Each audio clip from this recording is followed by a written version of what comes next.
aquí reunidos en esta mesa llamada Si no cuentas tu propia verdad, no puedes contar la de los demás. En esta ocasión tenemos a dos exponentes, Consuelo Rodríguez y Bárbara Palma. La primera ponencia se presentaba Bárbara Palma con Desde la intimidad hacia la raíz, la rabia como circunstancia holística y transversal a la vivencia de las mujeres. Hola, primero que todo, buenas tardes a los presentes.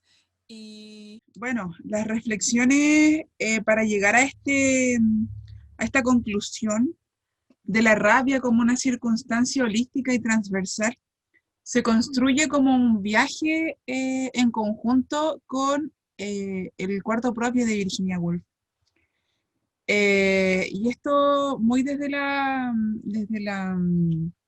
experiencia personal nace porque me cuesta conectar con el texto de Virginia Woolf.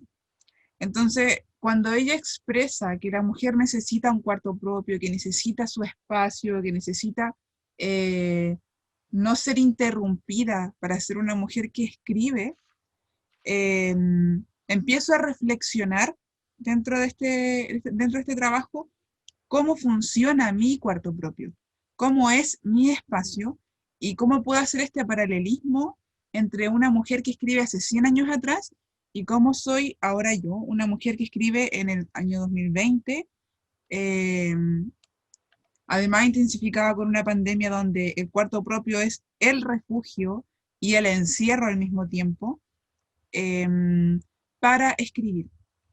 Entonces, Virginia Woolf hace toda esta reflexión en torno a la idea de las mujeres y la novela, pero siempre sentí en este trabajo que las mujeres y la novela no fue el foco porque no había una definición explícita de las categorías de mujer y de novela.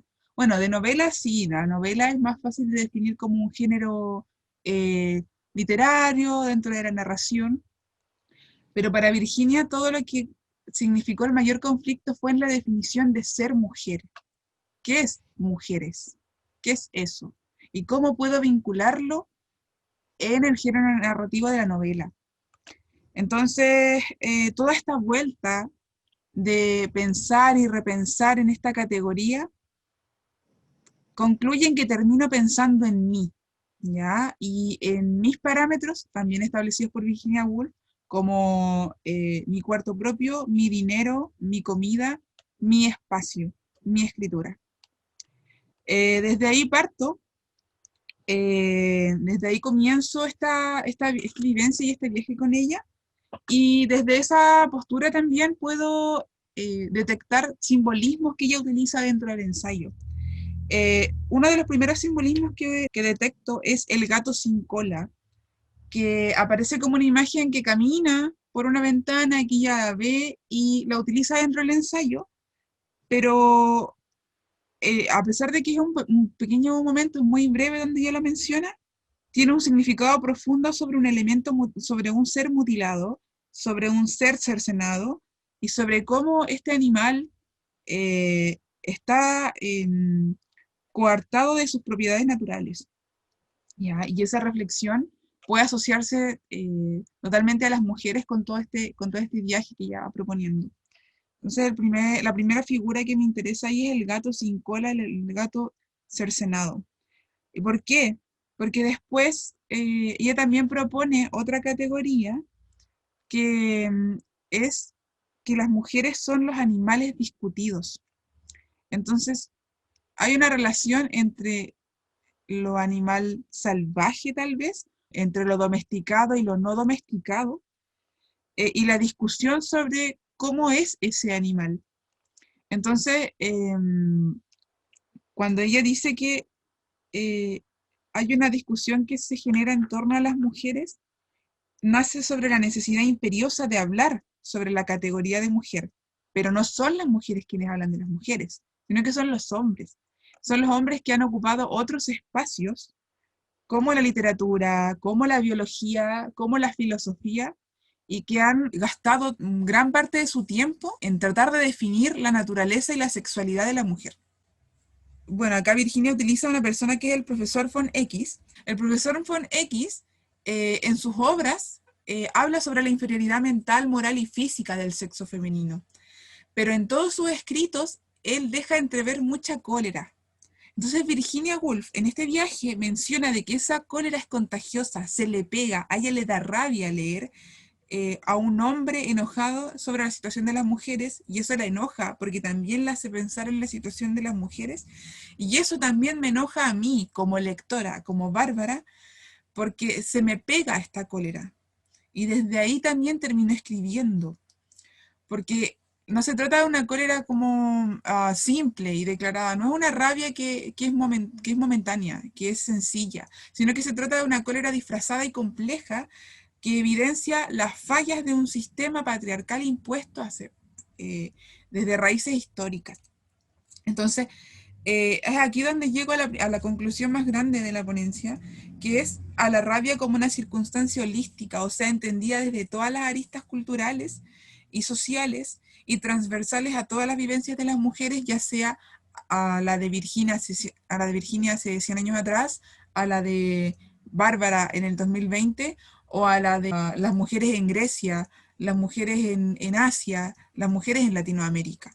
Entonces, no importa la cultura que se analice, porque siempre hay una cólera disfrazada y compleja que tiene que ver con la dualidad entre la superioridad y la inferioridad. Y todo esto siempre ligado al desprecio, ¿ya? Otra de las cosas que quiero mencionar, y ya esto es como para ir concluyendo y cerrando el análisis, es que Virginia Woolf habla de los estados mentales y las adecuaciones al momento de escribir. Y ya acercándonos al final de su ensayo, también habla de la cooperación entre sexos para la convivencia. Hay una dinámica entre los hombres y las mujeres para sustentar la sociedad. Entonces hay una dualidad. Ella describe también que no hay mujer que no tenga algo de hombre y que no hay hombre que no tenga algo de mujer. Acá ella establece los primeros cuestionamientos sobre el rol de los géneros y los entremezcla, pero sin embargo sigue entendiendo que hay una dualidad y una dicotomía. La reconoce. Eh, Todo esto también históricamente sustentado por el feminismo. Acá hay una cosa que yo no mencioné, que es que el horizonte del feminismo es una nueva esperanza para las mujeres, pero sin embargo esta dualidad se mantiene entre los hombres y las mujeres. Entonces, reconociendo esta dualidad, eh, ¿es finalmente la dualidad quien libera a la cólera? ¿Es el binarismo el que libera a las personas de la cólera?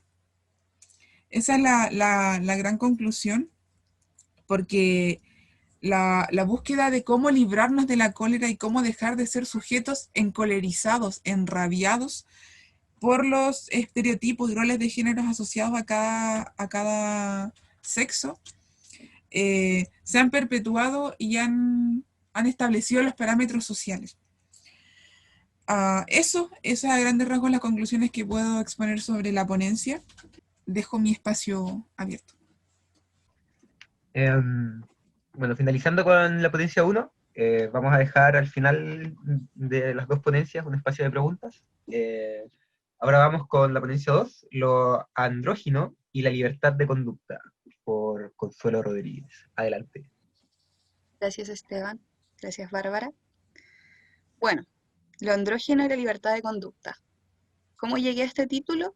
A través de la lectura de Un cuarto propio de Virginia Woolf, en el que me encontré con un concepto que me pareció muy cercano y muy atractivo, que es la androginia de la mente. Esta idea en la que todos tenemos algo de mujer y algo de hombre, y que un ser humano completo debería unir ambos para conformarse en un ser perfecto. Bajo esta idea me sentí muy, muy trastocada, pues como dice Virginia, si no cuentas tu propia verdad, no puedes contar la de los demás. Y en particular, siento que esta idea da respuesta a muchas de mis dudas respecto a mi propio comportamiento a lo largo de mi desarrollo y de mi vida real. Por lo tanto, ¿por qué me siento tan identificada con esta idea de la androginia de la mente?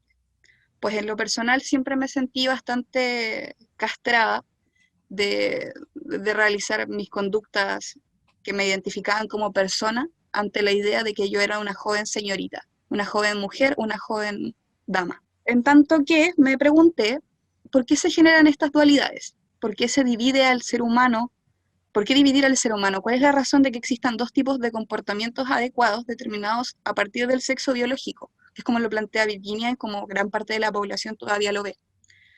Primero pensé en lo biológico, claramente, en las ideas fisiológicas de que ambos cerebros podían funcionar distintos para responder a estos patrones de comportamiento, pero esta idea ya está científicamente bastante obsoleta, y si llegásemos a volver a creer en esto, estaríamos nuevamente sentenciando a los seres sexodivergentes a lo anormal. Entonces, me di vuelta hacia lo exterior, salí del ser humano y miré hacia afuera, hacia la sociedad.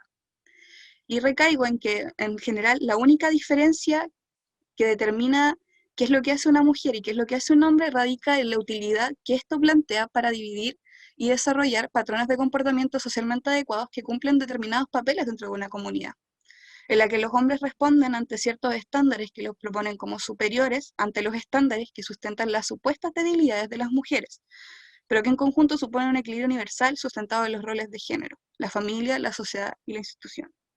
Volviendo a la idea de la androginia, me puse a pensar en que, ¿quién es un ser andrógeno?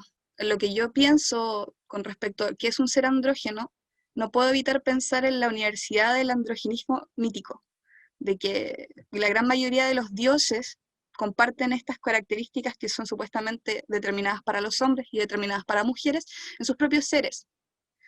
Y claramente debe ser así, pues si tienes un ser que comparte ambas características, tienes un ser perfecto, un guía espiritual perfecto. Luego pensé en las culturas que comparten seres sexodivergentes y que los aceptan, y me acordé de la cultura mapuche, de la cultura hindú, que mantienen en su población y aceptan en su población a personas que no se sienten atraídas ni se sienten parte del binarismo occidental.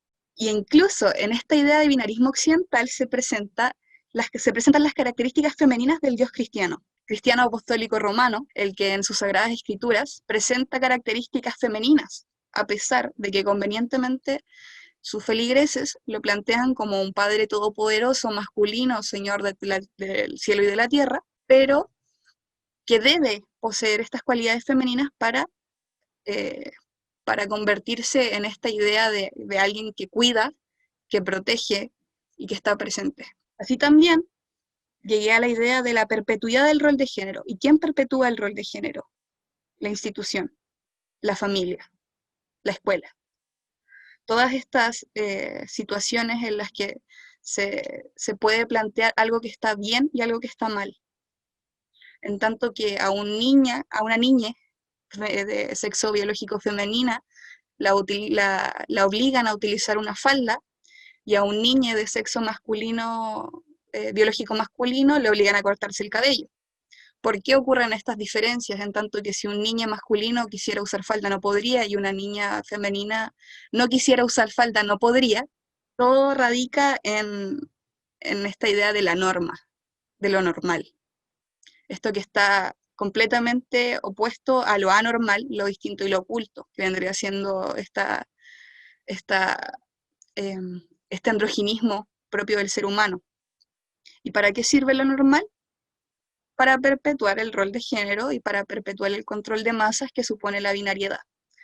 Pues si tienes algo específicamente determinado como un hombre y una mujer, puedes darle roles dentro de una sociedad y así hacer avanzar la sociedad, sin importar la forma en la que esto pasa a llevar las individualidades, porque eso es precisamente lo que estamos intentando suprimir, la individualidad, lo distinto. Porque lo que no es masculino es femenino y lo que no es femenino es raro, y lo raro se elimina. Lo peligroso y lo distinto. El rol de género funciona como un sistema que mantiene al ser humano sin emociones ni humanidades, siempre controlado. Por lo tanto, para nosotros, hoy, en el 2020, es perentorio terminar con estos roles de género, pues desde mi calidad de profesora en formación, de docente en formación, me siento totalmente responsable de proteger la diversidad de mis estudiantes, de no ser un un miembro más de esta sociedad que prefiere mantener a los niños ordenaditos, respondiendo a las características a las que se supone que fueron asignados al nacer, a que como son en realidad. Porque nadie debería sentirse incómodo por ser quien es, por sentirse como es. Y la escuela le debe a la sociedad ser el espacio que acabe con la normalidad del sexo. Eso, muchas gracias. Ya, bueno, entonces ahora vamos con una ronda de preguntas. Primero vamos por un tema un poco más general, haciendo alusión más al nombre de la mesa que otra cosa. Y viene siendo la pregunta es, ¿por qué consideran que sus investigaciones se relacionan con el título de la mesa? Quien quiera responder primero, adelante. ¿Yo puedo responder esa pregunta? Bueno, el título es: si no cuentas tu propia verdad, no puedes cantar la de los demás. Cuando tuvimos la elección de este título para conjugar y dialogar nuestras ponencias con Consuelo, elegimos esta frase de Virginia Woolf de forma textual. No quisimos modificar nada y dejarla así, porque nos dimos cuenta que eso es una síntesis del proceso que hicimos para llegar a escribir nuestras ponencias. Desde mi perspectiva, en mi ponencia yo escribo sobre cómo es mi cuarto propio, sobre cómo es mi espacio, además intensificado por la cuarentena, sobre cómo es la relación y la dinámica de mi hogar. También, bueno, no lo mencioné, pero lo digo ahora, en relación con cómo me relaciono con mi madre, por ejemplo, con mi hermano que es menor, con la ausencia de una figura paterna, eh, con una pensión alimenticia, que también tiene un paralelismo con lo que Virginia menciona, porque ella tiene una herencia. Entonces, ella tiene un dinero seguro todos los meses. Y yo menciono de que también tengo de alguna forma un dinero seguro que no es tanto, pero que igual está ahí. Entonces, tengo mi espacio, tengo mi dinero de alguna forma, eh, y tengo la rabia también. Tengo la rabia que Virginia me traspasa y que en realidad también por esta cosa que mencionaba Consuelo, como de los roles de género y de la perpetuación de esto y de la imposición al rol de la mujer, hay cólera, hay rabia. Eh, entonces, si yo no pienso y no reflexiono sobre mi propia verdad, no puedo hablar sobre las verdades de los otros, ni de los otras, ni de los otros. Necesito entender mi realidad para posicionarme desde ahí hacia cualquier espacio de la sociedad. Y también entendiéndolo desde un plano docente. Necesito posicionarme y entender cuál es mi rol en la sociedad para poder trabajar la docencia desde ese espacio, desde esa posición, desde esa identidad. Eso.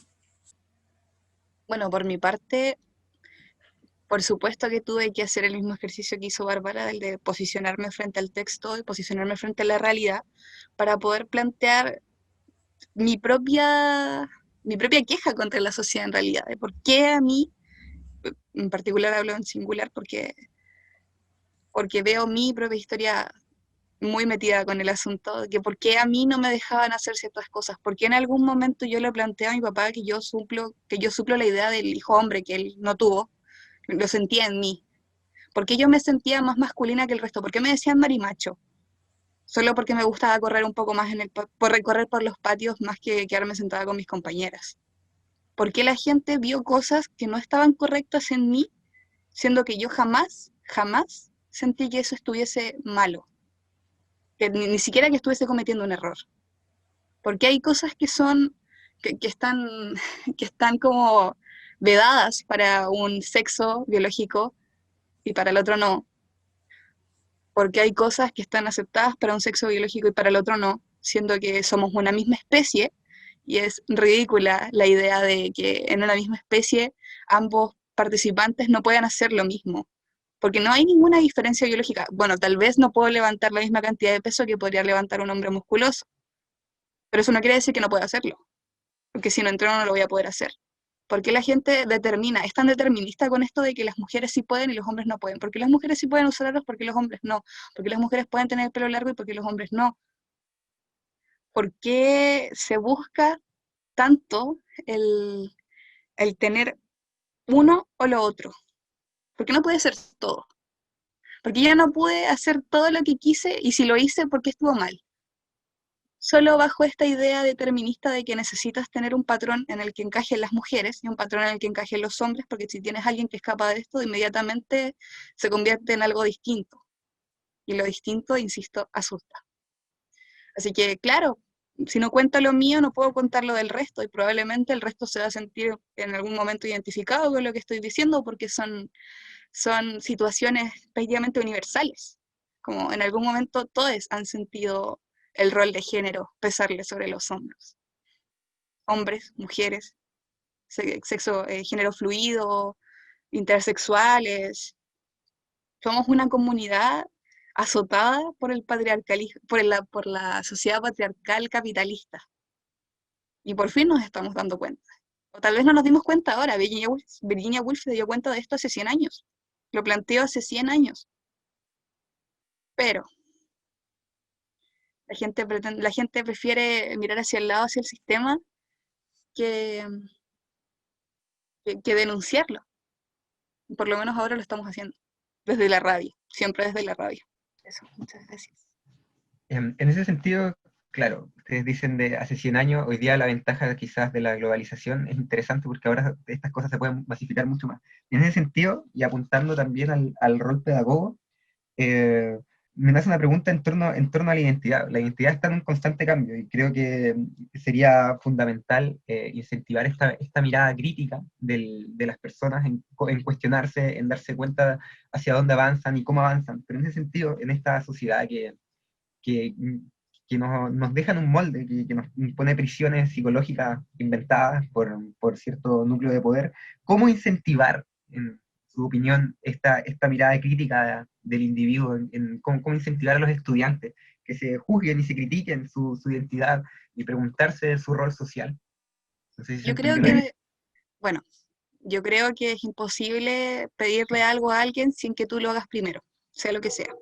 Por lo tanto, tienes que ser tú la primera persona que se cuestione a sí misma y cuestione, bueno, desde el privilegio hasta aquello que te han quitado, para poder mostrarle a tus estudiantes que se puede hacer el proceso en uno mismo, que es necesario, que es sano.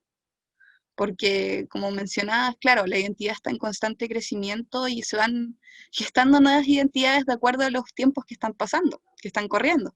Entonces, a estas alturas del partido, no plantearte, no proponerte a ti mismo tener todas las posibilidades que la vida te entrega, ya no, ya no tendría un sentido porque la verdad, si bien existe esta persecución, esta cacería de brujas de lo distinto hoy en día ya es más negativo ver las cosas negativas de los demás que al revés. Entonces, nosotros como docentes tenemos la primera responsabilidad de proporcionarles por lo menos un espacio seguro a nuestros estudiantes para poder manifestarse a sí mismos, su propia identidad. Sí, a mí me gustaría retomar ese concepto que acaba de decir la Consuelo, que es el del espacio seguro. Em, Porque si entendemos el contexto del aula como una diversidad de estudiantes y de docentes y de actores que trabajan en la dinámica de la educación, de la institución de la educación, es importante posicionarnos nosotros como docentes de forma segura con nuestra identidad. Eh, y para llegar a esa seguridad, también hay que hacer una reflexión y una mutación de la deconstrucción de los roles del género, cuestionarnos por qué hacemos las cosas y ser seguros de lo que hacemos. Am, por ejemplo, me parece que la discusión, más que nada dentro del feminismo, sobre los roles de la mujer y de tratar de definir qué es una mujer, nos ha hecho cuestionarnos, en especial a las mujeres, eh, cuáles son nuestros tipos de conductas en la forma de relacionarnos que hay que mejorar, que debieran sanar, eh, para brindarnos a nosotras mismas, a nuestras compañeras y a nuestros compañeros, compañeras, lo que sea, espacios seguros. Entonces eso también se tiene que traducir al aula. Como yo, desde mi rol docente, ofrezco también un espacio seguro a las diversidades que hay dentro de mi aula de clases. Eso. Y a ver, aquí tengo otra pregunta igual. Me pareció bien interesante lo que menciona Wolf y lo que mencionan ustedes con respecto al tema de la androginia y de esta dualidad. Y me pareció interesante lo que habló Consuelo acerca de esta perfección que tiene este ser que combina estas dos dualidades. En ese sentido, ¿por qué opinan ustedes que esta sociedad tiene tanto miedo quizás a esta, entre comillas, rareza, esta, entre comillas, extrañeza? ¿Será quizás un miedo a perder alguna clase de poder? Pero ¿de qué poder realmente estamos hablando? ¿Puedo contestar yo primero? Con la Consuelo el otro día llegamos a una conclusión que resumía de forma muy clarificadora este problema, que era que, lo que lo que no es masculino es femenino y lo que no es femenino es raro. Entonces lo raro debiera ser como exterminado y no es útil al sistema ni a las instituciones. ¿Por qué llegamos a esta reflexión? Porque en el texto de Virginia Woolf eh, se expone una reflexión sobre que la violencia que ejercen los hombres desde cualquier plataforma, ya sea física o desde la academia, ocurre no porque existe una necesidad de destacar la inferioridad de las mujeres, sino que la necesidad es de ensalzar la figura de los hombres como figuras dominantes. Entonces, ¿sobre qué dominan? Sobre las mujeres. Entonces las mujeres son útiles a las instituciones, sirven porque refuerzan la superioridad del hombre. Pero esto entendido desde una dualidad, entonces otras sexualidades que escapen de la categoría entendida como un hombre o una mujer no son útiles. Eh, y es por eso que enoja tanto, por ejemplo, algunas personas que se menciona a los adolescentes o a los niños como niñes, o el uso de la E, del lenguaje inclusive, porque escapa de la binariedad y la gente le teme, hay gente que aún teme a cosas que escapen de lo binario. Entonces, por eso vuelvo a retomar la idea de los espacios seguros, porque nosotros en nuestro rol docente tenemos que procurar que los espacios sean seguros para todo tipo de diversidades. Eso. Yo creo, bueno, también a través de harta discusión con Bárbara, que el miedo se produce a través y por la violencia. Si tú le sientes miedo a algo o eres reacio a algo, es probablemente porque ese algo te plantea sufrimiento. ¿Qué ha pasado con estas comunidades en la cultura occidental patriarcal que llevan cientos de años siendo oprimidas, cientos de años siendo perseguidas? Igual es entendible que haya cierto grado o población que, que entienda que se debe ejercer violencia hacia eso, porque es lo que han visto, es lo que han vivido toda su vida. Como, no quiero pensar que probablemente aquí el sujeto que no es capaz de entender el uso de la E en su casa haya sido tratado de maricón, en su casa haya sido víctima de un rol de género súper fuerte, que es muy probable. La gente le teme a lo que provoca sufrimiento y no logran comprender que en este escudarse de este sufrimiento le provoca sufrimiento al de al lado. Entonces no se termina la cadena de odio. Creo que eso puede ser el por qué la gente no acepta esta dualidad que te convierte en realidad en lo perfecto, en lo pleno. Porque la gente no se siente plena estando en un lado o en el otro. Buenísimo, buenísimo. Eh, ya, en ese sentido, eh, viendo todas estas perspectivas dentro de un ámbito como la vida real, ¿en qué lo podríamos notar, quizá? Bueno, para efectos de lo mismo, nosotras hemos preparado una serie de ejemplos que nos encontramos en la internet sobre situaciones súper como aterrizadas a la idea de cómo se presenta esto. Cuando me metí a internet, lo primero que hice fue buscar un diario. El primer diario gratis que me apareció que podía abrir sin tener que cancelar fue el diario Concepción. Luego busqué equidad de género y me resultaron estos títulos.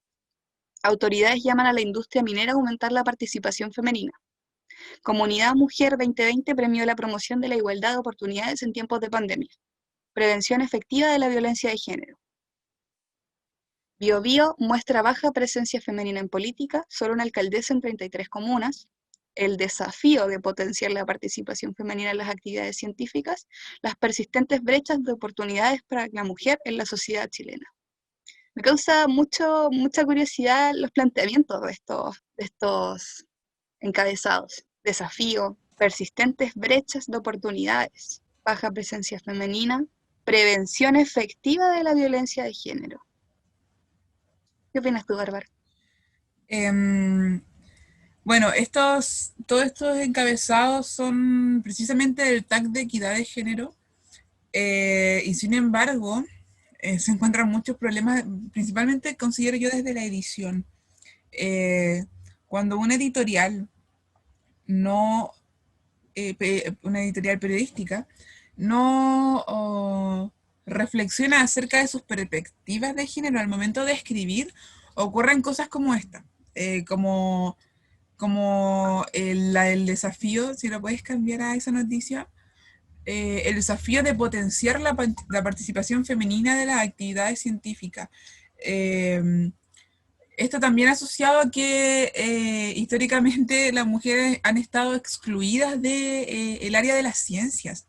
Entonces, claro, resulta un desafío potenciar esta participación. Es como casi una obligación, porque no están ocupando estas áreas, están fuera.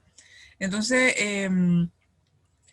creo que igual hay una cosa ahí que no sé si tiene que ver tanto con la editorial o con el proyecto que se esté planteando, porque también dice que es un estudio no sé de qué es.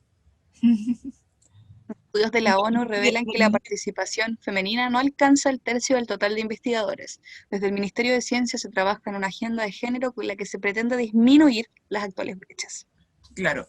Entonces ahí habla del Ministerio de las Ciencias con una agenda de género para disminuir las brechas. Siento que todo queda en esta idea de que hay muy pocas mujeres, hay que meter más.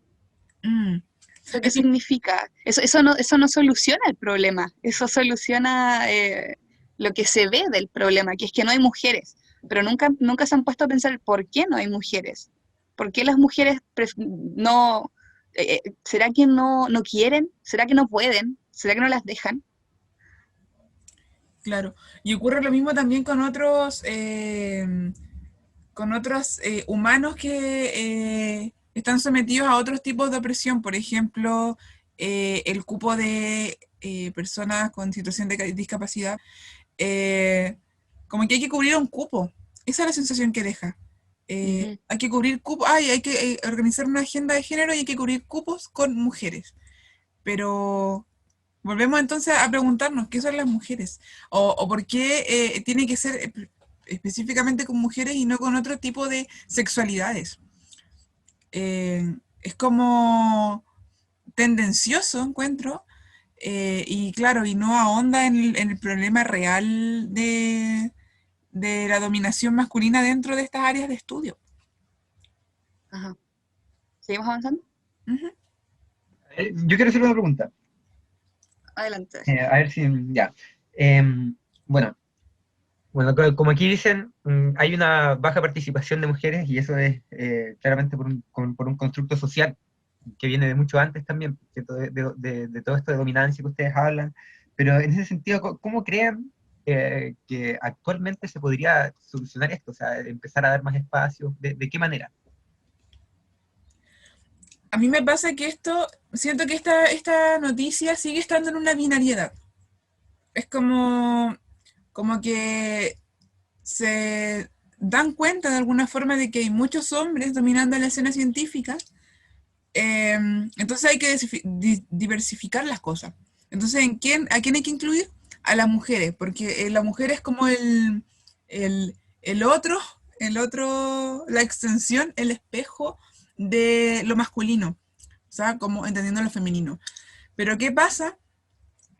Luego que probablemente los que están en el Ministerio de Ciencias, como organizando una agenda de género, no sean mujeres mismas. ¿Cachai? Porque no están entendiendo, no genera un espacio diverso, solo le están abriendo la brecha a las mujeres porque la entienden como un espejo de ellos mismos. Eso es lo que me pasa con esta noticia. Entonces creo que la real oportunidad tiene que ser para todos, incluyendo otros tipos de disidencias. Eso es lo que me pasa con la noticia. A mí me pasa que, ¿cómo esperas que una mujer pretenda el mismo trabajo de otro colega masculino, siendo que sabe que le van a pagar menos?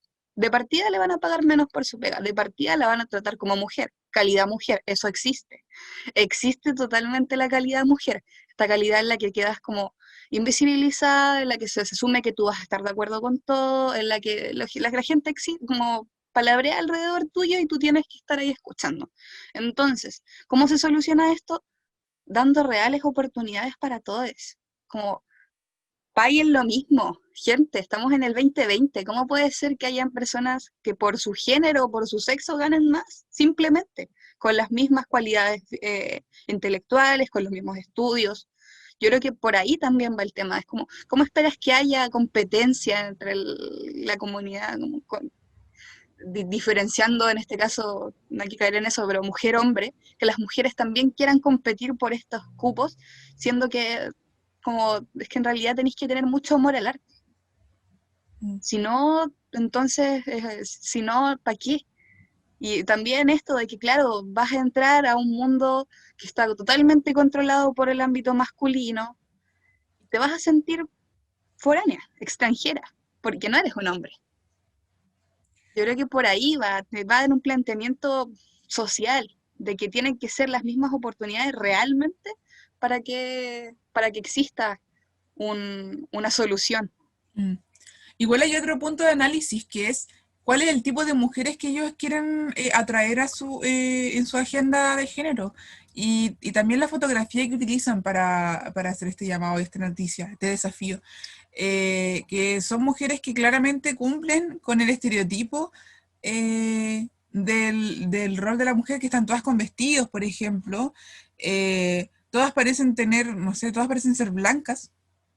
Y eh, todo se ve más bien todo, blanca. y en un espacio que igual es como blanqueado, como iluminado, como casi puritano. Entonces, esa igual es, Femenino. claro, esa fotografía también refleja cómo quiere el Ministerio de Ciencia. ministerio, claro, que sean esas mujeres que participen dentro de la actividad científica. No son mujeres con bata, no son mujeres trabajando en un laboratorio, son mujeres sentadas, posando para Posando. una fotografía arreglada, femenina, con vestido. Entonces, ese tipo de cosas que ahí tiene que ver igual con la línea editorial, con esas ¿Sabes cosas. qué me pasa? Volviendo al rol, como yo veo la imagen y veo puras secretarias. Mm, Pero es bajo esta idea de que de la vestimenta. Pueden ser perfectamente todas científicas, pero ¿qué ve el ser humano común cuando ve la imagen? Ve mujeres bien vestidas, solo eso.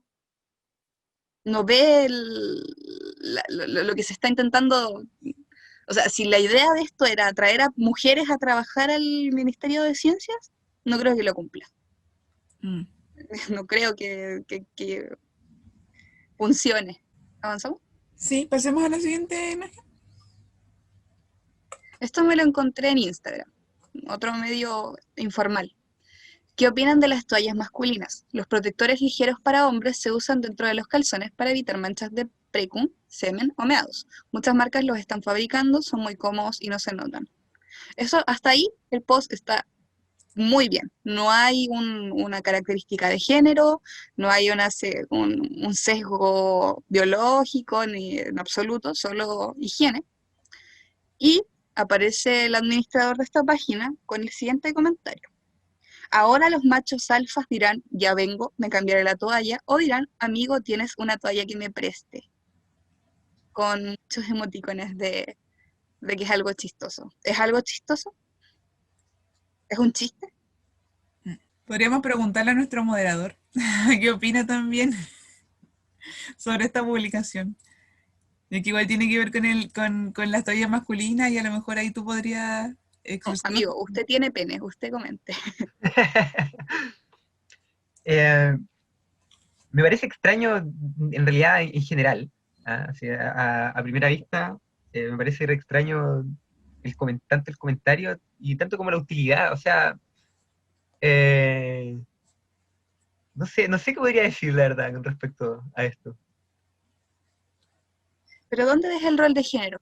¿En la publicación Ah, o en el no, comentario? claro, pues, o sea, en el comentario del administrador, pues. De hecho, eh, cuando yo leo el post en sí, no me cuestiono nada en un rol de género hasta que empiezan a decir ahora los machos alfas dirán que, y ahí obviamente te entregan cómo debería ser este macho alfa y versus una acción que él deja como en posición solamente como el grupo femenino. Está curioso. Pasa que está muy curioso porque después aparecen lo que aparentemente mujeres a comentar que en realidad como para qué están haciendo más toallitas si el ecosistema está hecho pedazos. Y el administrador le comenta, hay que inventar una copa. ¿Cómo se entiende eso? ¿Por qué? ¿Cuál es la idea de...? Yo lo siento como un macho, un hombre un machito, que se siente en la capacidad de reírse de algo que se considera femenino. Como las mujeres menstruan, entonces las mujeres se piden toallitas. Por lo tanto, ahora yo voy a tener que pedirle una toallita a otro hombre. ¿Eso es lo que me están pidiendo hacer? Ujú. Y Yo lo creo ve todo el rato como que fuese algo denigrante. ujú. Claro, es que creo que tampoco tiene que ver solo con la situación asociada a la mujer, sino que con la situación feminizada. Y esa situación feminizada, como lo habíamos estado conversando, necesita ser destacada como inferior. Entonces, la burla va con, ay, me voy a cambiar de toalla, tiene una tallita que me preste. En realidad esa frase igual es común entre las personas menstruantes, por ejemplo, eh, pero acá el rebajarlo a hacer a una burla o un chiste es como los hombres macho alfa no son menstruantes, pues, entonces van a vivir una situación feminizada con estas toallitas. Ya, entonces una mujer reclama el medio ambiente, y entonces, ay, ya, entonces una copa, una copita, que igual está asociada a una situación feminizada. Y eso ya tiene que ver más con una situación de mujeres con, o sea, perdón, personas con vulva. Eh, pero eso, es la burla hacia la situación feminizada de la persona menstruante. ¿Sabes qué me pasa con esto? Que siento que es la situación inversa a cuando conversábamos de estas culturas que consideraban el clítoris como un mini pene que había que extirpar, porque era algo extraño. Claro, aquí pasa lo inverso, pero en lo inverso esto es chistoso, de cierta forma. Para alguien va a ser chistoso, pero para alguien es chistoso que en algún momento, o fue chistoso que en algún momento el clítoris fuese considerado un mini pene, algo masculino, y tuviese que ser extirpado. No es chistoso. Mm, Entonces, todavía estamos hablando de situaciones de poder, de una calidad en la que se pretende ser o estar por encima. sí. Yo Como una vez, yo no encuentro en absoluto chistosa la frase, ya vengo, me cambiaré la toalla. Es una situación, es una realidad que afecta a cientos de personas en el mundo, como dices tú, personas con vulva. No es algo incómodo o algo que dé vergüenza. ¿En qué cabeza? Esto es chistoso. En una cabeza falocentrista, en De absoluto. hecho, decir el tema de la copa, por ejemplo, que sí ha sido una ayuda medioambiental súper importante, tampoco es como que fuera tomado como un chiste como tal, pues. Claro. claro, una vez escuché una frase que decía que no hay nada más serio que un chiste. Porque en base a los chistes tú puedes hacer la reflexión de qué es lo que nos Mm, está dando risa. claro.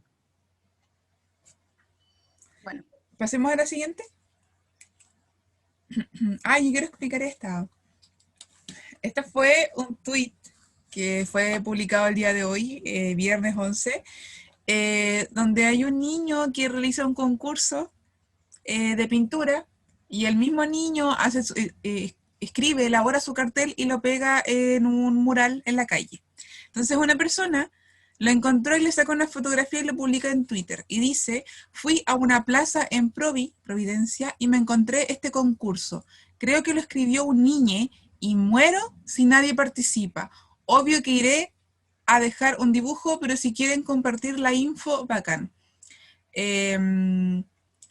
Acá el conflicto está en que ella utilizó la palabra niñe. La mayoría de las personas dentro del hilo de Twitter como que se enternecieron por el hecho, porque había sido un niño el que está haciendo este concurso, y no solamente dedicado para niños, sino que para niños y adultos. Pero acá este hombre, este personaje que es el Peuco del campo, escribe, ¿qué es eso de niñe? No, pues, se dice lo escribió un niño o niña. Eso se dice nomás y punto. Luego pone, les dolió que les corrigiera su huevadita de niñes. Eso no es lenguaje discapacitados de a dónde la viste. Eso nunca fue y será, por eso estamos como estamos, por gente que permite y distorsiona. Todo así no sirve, así que es uno o lo otro y punto. No sé, Consuelo, ¿qué quieres opinar de esto? Que me parece innecesario, para empezar, como esta idea de que, ya, o sea, amigo, tú estás diciendo que no te gusta. Bueno, no lo uses. Ahí se acaba. ¿Cuál es la idea de corregir directamente a alguien, de distorsionar el asunto central, de que al final para mí es querer buscar conflicto, porque como, amigo, no se meta. Como no, y está bien igual que hay cierta población, como comentábamos antes, que le tiene miedo a lo distinto, que no le gusta lo distinto, que no lo acepta. Y en ese no lo acepta, estás invisibilizando a una población gigantesca. Y eso no lo ves, porque, insisto, como otra consecuencia del binarismo es que si algo extrapola este binarismo no, no, no se consideran los sentimientos por medio, como está mal, no me gusta, no me interesa si hay alguien que se considere niña, porque no existe en mi cabeza, en mi paradigma. Pero ahí volvemos al que son puros paradigmas mentales al final, como que en realidad tú no determinas la sociedad, la sociedad tampoco se determina a sí misma, hay gente, existe gente, y esta gente tiene todo el derecho a manifestarse y a ser quienes son. Exacto. Y acá lo curioso del post es que lo único que podemos afirmar es que un infante. No podemos determinar si lo escribió una niña, un Ajá. niño o un niño.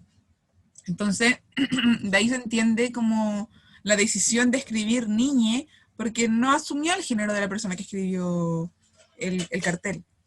Pero claro, a este sujeto le molesta y lo menciona como una distorsión y que no sirve. Y eso me parece que es como lo más importante, porque ya lo otro son ofensas. Pero cuando él dice que hay una distorsión que no sirve, no le sirve a quién. No le sirve a la institución, no le sirve al patriarcado, no le sirve a quién no le sirve. ¿Ya? ¿Y por qué la identidad de género tiene que servir? ¿Para Aquí qué? tiene que servir. Claro. Entonces ahí está la discusión. Tema Y- capitalista, el capitalismo metido en los huesos de la gente. Ujú. Ahora, en contraposición completamente de la idea del niño, en el cual no se determina un género, voy a Avisos Valdivia y el primer aviso con el que me encuentro es: necesito varón que me ayude a descargar un camión con materiales. Se asume que el hombre es el que puede realizar este trabajo porque es alguien que puede cargar peso, pero ella está pidiendo ladrillos y algunos sacos de cemento. Yo me imagino que cualquier persona puede hacer eso, pero ella determina en su post que busca en específico a un hombre. ¿Por qué? Porque las mujeres no hacen ese tipo de cosas. Y también en Avisos Valdivia me encuentro con este post que dice: buenas tardes, busco regalos para Navidad, hombre, mujer y niños o niñas, ya sea ropa, juguetes, etc. Y entre los juguetes me encontré este. les pregunto, compañeros, ¿es un juguete para niño o para niña? Esta es la pregunta del día. Eh, es difícil, es difícil. Bueno, cuando tú la seleccionaste yo te mencionaba de que habían elementos que a mí me daban a entender que era un juguete feminizado, como por ejemplo la estrella que está en la base del micrófono o los brillitos y todo, pero esto se contradecía con el color azul del juguete, porque si todo está con la misma forma, fuera de color rosado, inmediatamente queda asociado a una categoría de juguete femenino. Pero lo hacen azul. Entonces ahí uno dice, no puedo determinar si es un juguete para niño o niña. Y eso totalmente está ligado al estereotipo de género, que aunque uno igual se los quiera sacar de la cabeza, cuando uno ve un juguete o ve una caja o ve una figura, también lo rememora. Como que si tú me muestras esta imagen y fuera rosada, yo pienso 2, 3 segundos, es de niña, y después digo, no, porque un juguete tiene que ser de niña. ¿Ah? Pero es porque está tan sistematizado en nuestro cerebro que igual intentamos hacer esa categorización. Sin embargo, este juguete fluctúa entre esa feminización y masculinización de los juguetes. ¿Podríamos decir que es más bien andrógeno? Sí, se acerca a la categoría de lo andrógino que justamente estabas trabajando tú igual. No sé qué opina nuestro moderador. Es complicado todo esto de los juguetes para los niños, pero creo que deberían apuntar justamente a esto de la androginia, para no, o sea, igual yo pienso en mi hermano chico, no sé usted, y cómo se relacionan su identidad en torno a los juguetes que ocupan.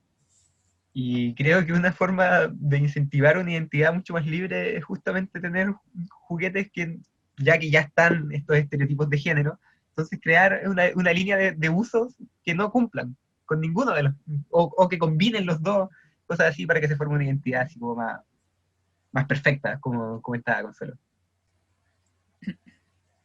¿Cómo terminamos esto? No sé, creo que nunca lo conversamos. Al final Con siempre son cómo los más concluir con una canción. claro, adelante estudio.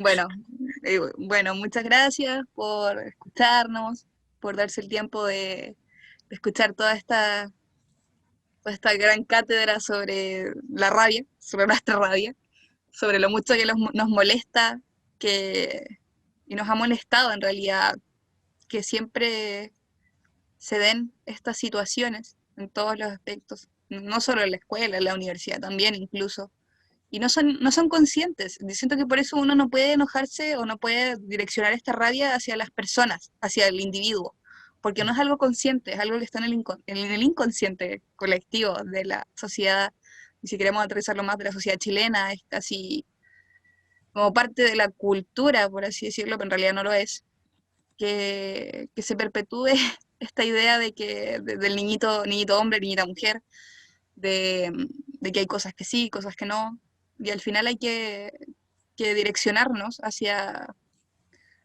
la institución, hacia la sociedad, que nosotros seamos agentes de cambio, convertirnos en agentes de cambio. Siento que eso es lo más importante y lo más relevante que de sacar a lo largo de todo esto. No quedarnos solo en la rabia, sino que direccionar esta rabia hacia que cambie algo. Al cambio, exacto. Creo que igual una de las cosas más importantes que hace Virginia es que no sé si hacia propósito o de casualidad, abre toda esta teoría que empieza a cuestionar las sexualidades. Y esta teoría de las mentes andróginas es una de las primeras que ocurre en el siglo XX, pero luego comenzamos a tener un montón de teorías de género y sexualidades que se construyen bajo estas ideas de deconstruir básicamente el género y el sexo. Entonces, aún queda mucho por estudiar, aún queda mucho por plantear. Y queda mucho por discutir y lo importante es que estamos siendo parte de la discusión y que también tiene que ser llevada al aula. Siempre para promover el respeto y la no violencia entre los actores de la institución del colegio.